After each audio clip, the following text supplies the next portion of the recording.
Okay, we're back with day 7, and today we're going to be focusing on Job 14 through 16.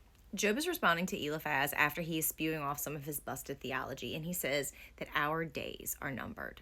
Specifically, he says that our days are determined by God. And that's true. Our days are numbered. God has his grand plan. And is that supposed to be a threat? Sometimes people take it as a threatening way, but it's supposed to be a comfort that God is sovereign over our lifespan. He controls all the things. Job is growing weary, and that makes a lot of sense. I would have been weary from the get-go. He is just withstanding and withholding all of the suffering and his friends and all of their bad advice. And honestly, I'll admit, this is hard for me. This book is long and drawn out, and it is hard to sit with him in this. So I think that there's a lesson in that for us. And Job is grieving over his suffering, and his friend Eliphaz says that his grieving proves that he does not trust God.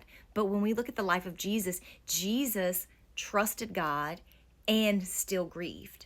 The two are not mutually exclusive. You are allowed to grieve and still trust in God's plan. I honestly love the level of sass that Job gives here. He literally says, miserable comforters are you. Like, guys, you are not doing a good job at consoling me. And he basically tells them that they are windbags and that they need to hush. And I don't know why I love that so much, but sometimes you really do. Like, hey, lay off.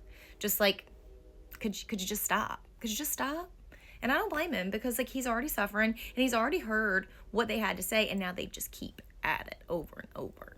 And there's a great lesson in that. God calls us to mourn with those who mourn, not condemn or give advice to, especially bad advice. But his friends want him to go ahead and repent so they can move on with this whole thing already. Like if he just repents, if he admits his wrongs, then it'll all be over. And that's what they want. But Job knows, and he's standing on his business, that he's done nothing wrong. But after a while, those seeds of doubt are growing, and Job really begins to wonder about God's goodness. And that breaks my heart. He thinks that God hates him, and he's starting to blame God for his suffering. If you're going through something right now and you're really struggling, this can be a great comfort to you.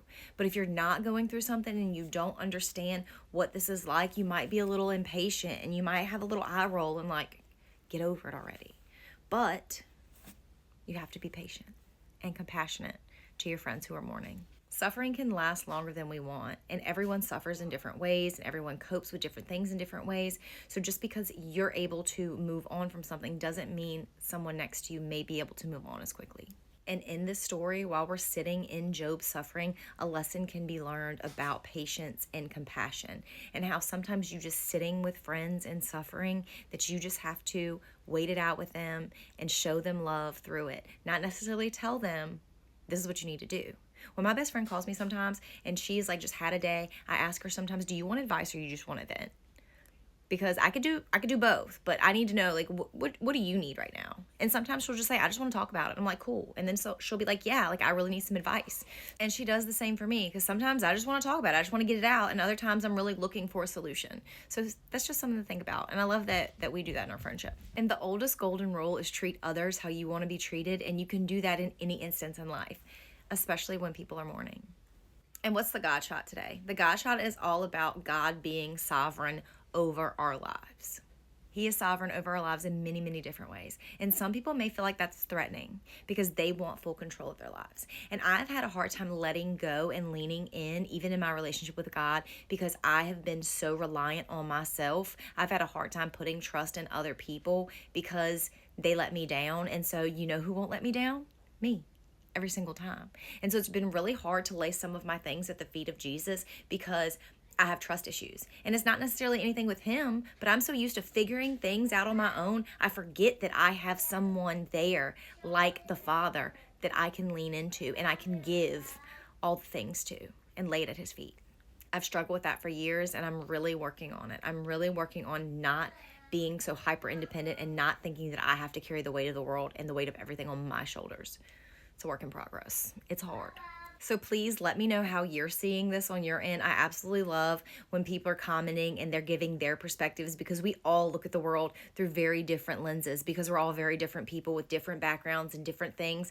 And so I love when I have people come here and tell me, well, I saw this or I think that, because that is exactly why I want to be here. I want to learn and grow with you. So go ahead, comment anytime.